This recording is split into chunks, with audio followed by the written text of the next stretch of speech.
After damn near 1 year, we finally back. Big Brother season 28 premiere. Let's talk about it. Already know when it comes to my squad, they keeping it.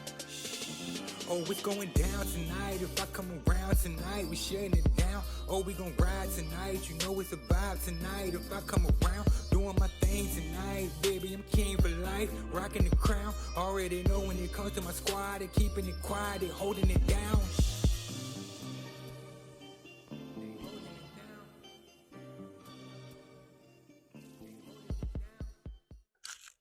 So, Big Brother season 28 premiered last night, right?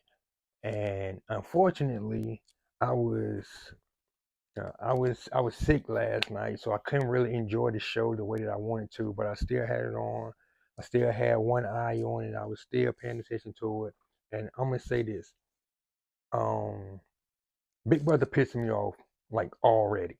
Even under the weather, they pissed me off. I went back and I rewatched the show this morning, but this is how I feel about Big Brother. They already starting off pissing me off. All right, because I just knew we were getting Rachel Riley back. I thought that they saw the error in their ways from last year, so they was like, let's go ahead and make it right. But no, they did some bullshit yet again. They basically looked at their fuck up from last year and said, you know, we had to double it. Brought Rachel Riley back just to be a damn prop. How the fuck would you show me something if I couldn't have it then? It was hard for me to judge these contestants off of their just their cast interviews. So I was waiting for the show to start so I can get a better look at who they are as players, as people. And I'm gonna let you know off the bat, you know who's not gonna be all right in this game? Drew ass. Mhm. That boy is a yapper. And yappers go home just off the strength of them being annoying. Melody is already annoyed with bro. And I get it. Like, do not come around me doing all that unnecessary talking. Drew is looking real first bootish, right? In last video, I said that I couldn't pick a winner for the season because I didn't have enough information on them, and I couldn't really judge them off of the cast interviews because that shit was very scripted, and I couldn't really see their real personalities and shit. But I got an update. I think I have my winner for the season, and I came to this conclusion before the episode aired last night. I think I'm rocking with Mallory. Like I think I'm rocking with Mallory, right? And let me tell you why. Mallory looks like she knows what she's doing. She looks like she knows how to play the system. And what I mean by that is, if you look at her, like obviously she gives off, oh, just nerdy girl look. You know, that's the vibe she gives. That's the vibe she gave to casting. That's the vibe she gave to the fans through her videos. That's the vibe she's giving to her house guests, which is true, you know what I'm saying, because she's a rocket scientist. But I went on Mallory's Instagram, and Mallory be out here partying. She be out here living it up, right? She be out here doing keg stands and shit, right? Uh, so she knows how to play both sides. At least that's what I'm gathering so far, right? So I'm really interested to see in how she plays this game, whether she leans more into the nerdy side or she leans more into the I can hang with the cool kids style, you know what I'm saying? So I got a lot of faith in Mallory, wishing her nothing but the best. That's my winner's pick for the season. More than likely she's gonna piss me off somewhere throughout this season because that's typically how it goes. But until then, I'm rocking with Mallory. Now, let's get into the show. So the show opens up with a tribute to Mickey from last season, who unfortunately passed away. Um, I thought that was sweet because they didn't have to do that, but I appreciate the fact that they did. You know, that was a very classy move by Big Brother, and I appreciate that. Rest in peace to Mickey. All right, and then they introduce all the house guests. Let them go in the house. Boom. Off the bat, Jason not winning this game. He was the first one to enter the house, and The first thing curse is real in Big Brother. Will he be the one to break it? Who knows? But if you ask me, he won't. Uh, they do their little meet and greet shit, and Drew was the first one to realize that the numbers were off, and more people were coming into the house. It's only 14 people in the house right now, and they haven't done 14 house guests since like season 8 or some shit. So he got good observation skills.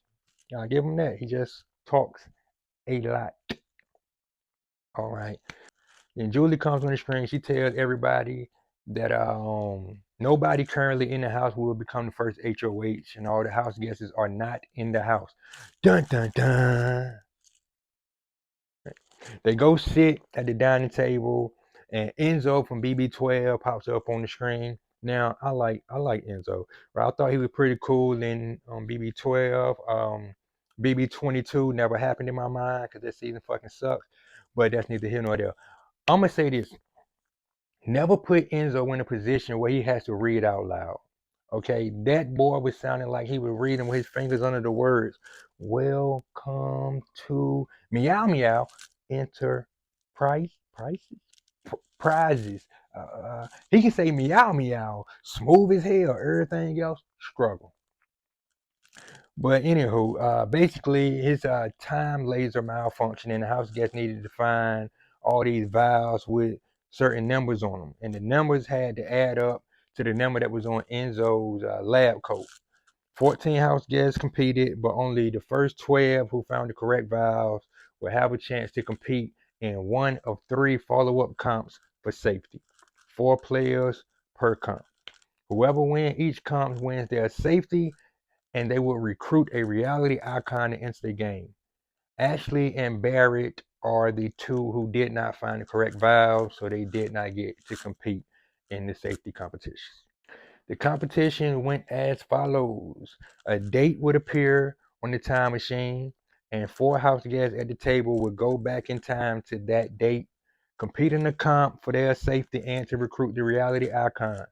The first date was July 9th, 1988. I'm going to keep it a bean. Always say that I would love to go back to the early 2000s because that was my favorite era for music. But I would love to be a teenager in the 80s. Shit just seems lit. Like I have yet to watch a show or a movie that was set in the 80s that didn't make me want to be in that time period, right? Fun fact, one of my top 3 favorite movies all time set in the 80s. The Breakfast Club. Yep, that's right. Want to know what I got for Christmas? It was the old banner year at the Bender house. My dad threw me a carton of smoke, said, "Hey, smoke up, Johnny." Classic shit. The 4 house guests that competed in this one were Latrice, my girl Mallory, Camu, and Rome. They went back in time to a mall in the 80s, and a 14-year-old girl was working there. Soon as Julie said that she'd become a reality icon in 38 years into the future, I already knew who it was. Because not only were the rumors correct, but Big Brother straight up spoiled it on their Instagram before the show. Right? The comp was they had to balance items of different weights on these bars and hit the buzzer. If the items stay balanced for 10 seconds after they hit the buzzer, you win. Kamu damn near had it, but his item fell off with like 3 seconds left. Latrice and Mallory, poor things, they weren't even close. Rome and his mustache ended up winning. Rome did something that I hate. When you win a day 1 comp, please don't act all cocky. You're like, I'm a dog. Like, yo, just calm the fuck down. Like, have some humility. Because not only have you already won something, which puts a target on your back, you're rubbing it in everyone's face, and that puts an even bigger target on your back. What you should do is you should be on some, yeah, man, I won, but yo, it wasn't easy because yo, you almost had it. Like you was close. I thought you had it for a minute. I ain't gonna lie to you. You know what I'm saying? I was a little nervous, but yeah, I managed to pull it out. Just like be humble about it. You know what I'm saying? Just a little bit. It's day 1. Like be a little humble on day 1. But after that, the doorbell rings, and I don't think these people know how a doorbell works. because nobody moved towards the door, right? They all in the kitchen and shit, like, yo, y'all hear that? Y'all hear that? I mean, they take your ass to the living room, all right? So you can fake your excitement whenever whoever the fuck it is comes into this house, right? It ended up being who we all thought it would be. It ended up being Angela from BB26, and she walked through the door. She's back, ladies and gentlemen. So we know this season is going to have some sort of entertainment for however long she's in the house. Latrice, let me talk to you, mama.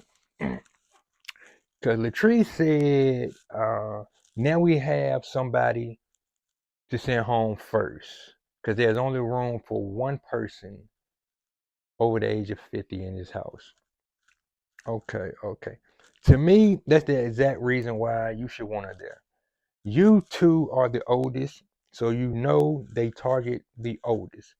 And because it's the easiest move for them to make, they're going to go after the oldest people in their house, right?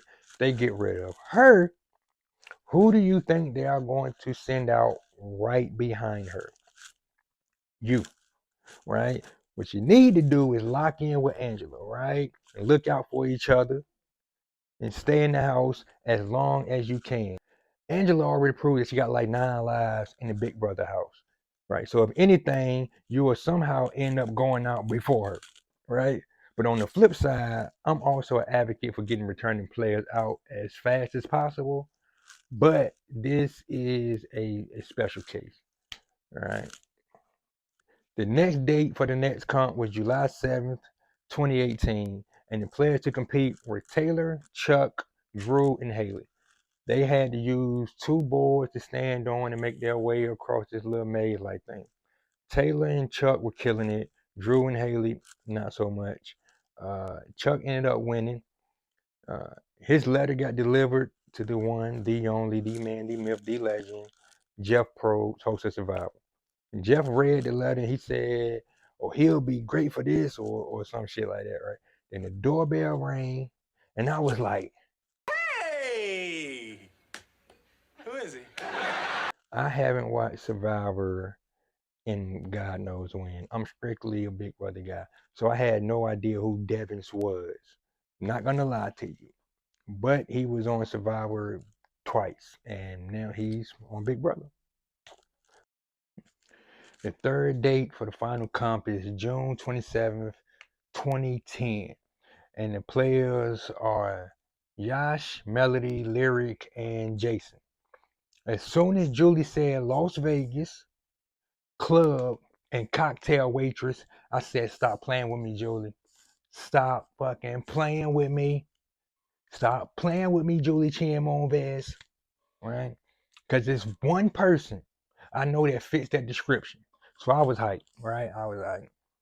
But their comp, they had 3 buttons with 3 different drink names on each button. They had to listen to a sentence and hit the button with the drink name that answered the question. Like, for example, which drink was mentioned the most?